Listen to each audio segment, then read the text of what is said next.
Niska Nino, pareil. C'est mort dans le film, c'est mauvais. C'est mauvais.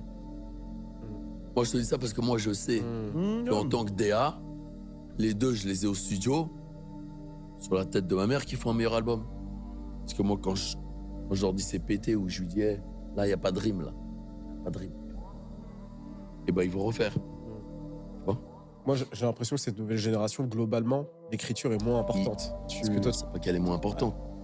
C'est qu'ils savent pas écrire. Quand tu sais pas écrire, tu te rends pas compte que ton texte, il est pété. Juste pas capable. Mais quand t'es pas capable, quelqu'un de capable. Un coach en boxe, c'est le coach de boxe, il te dit que ton jab, t'as la main comme ça, alors si toi tu le vois pas, faut que le coach il te le dise. Tout simplement. Tu vois. Et justement, des ajustements. Et eux, ils ont pas ça. Quand tu les vois, ils sont 15 dans le studio à s'enjailler. Pas mauvais en termes de... Il n'y a pas de texte, frère. Pas de punchline. Ça, je suis... Le rap, c'est de la punchline. C'est du battle. C'est comme dans la danse, dans ton show de danse. T'es obligé d'avoir 2-3 phases où c'est des punchlines.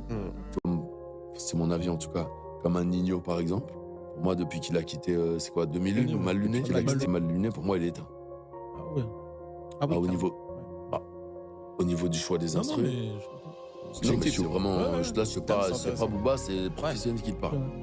Ces 2 derniers albums, moi, c'est pas Nino. Au niveau des instrus, déjà. Sans le savoir, je sais que dans son équipe Mal Luné, il y avait forcément un team ou une personne qui l'aiguillait dans le bon sens, ou en tout cas qui l'accompagnait dans le bon sens, déjà juste dans le choix des instrus. Pour moi, dans les 2 derniers, là, le dernier, pour moi, il est horrible. Où c'est Nino. Il n'y a que des feats qu'un. Avec les baby, tout ça. Musicalement, je trouve ça horrible. Et celui d'avant, pareil, à part Réfé. Où là,